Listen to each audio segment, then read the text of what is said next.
আসসালামু আলাইকুম রহমতুল্লাহ।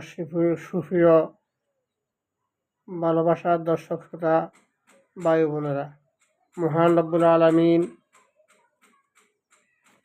সূরা আলে ইমরানের 195 নং আয়াতে ইরশাদ ফরমান, আউযু বিল্লাহি মিনাশ শাইতানির রাজীম, বিসমিল্লাহির রহমানির রহিম। فالذين هاجروا وأخرجوا من ديارهم وأوذوا في سبيلي وقاتلوا وقتلوا لأكفرن عنهم سيئاتهم ولأدخلنهم جنات تجري من تحتها الأنهار ثوابا من عند الله والله عنده حسن المآب। সাদাকাল্লাহুল আযীম।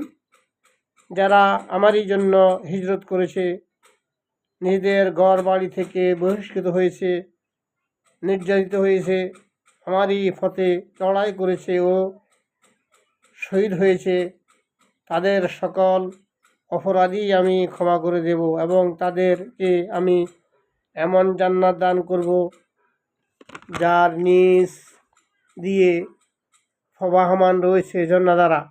এরূপ প্রতিফলই তাদের জন্য রয়েছে আল্লাহর নিকট, আর উত্তম প্রতিফল তো কেবল আল্লাহরই নিকট পাওয়া যাবে।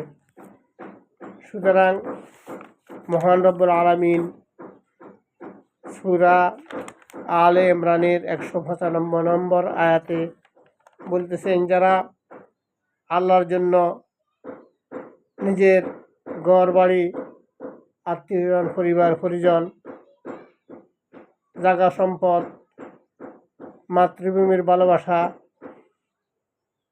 ত্যাগ করতে পারে একমাত্র আল্লাহর জন্য, আল্লাহর দ্বীন কায়েমের জন্য, এবং আল্লাহর পথে লড়াই করে শহীদ হয় অথবা নিহত হয়, আল্লাহ রাব্বুল আলামিন বলেন তাদের জন্য তাদের সকল অপরাধ আমি আল্লাহ রাব্বুল আলামিন ক্ষমা করব, আর তাদেরকে এমন জান্নাতে প্রবেশ করাবো যে জান্নাতের নিজ দিয়া ঝর্ণাধারা সমূহ প্রবাহিত থাকবে, আর এটাই হলো তাদের জন্য উত্তম প্রতিফল। এবং উত্তম প্রতিফল তো শুধু একমাত্র আল্লাহ রাব্বুল আলামিনের নিকটে পাওয়া যায়। আল্লাহ আমাদেরকে আল্লাহর দ্বীনের জন্য নিজের জান মাল সব কিছু কোরবানি করে যেন আল্লাহর রাস্তায় আমরা শহীদ হতে পারি।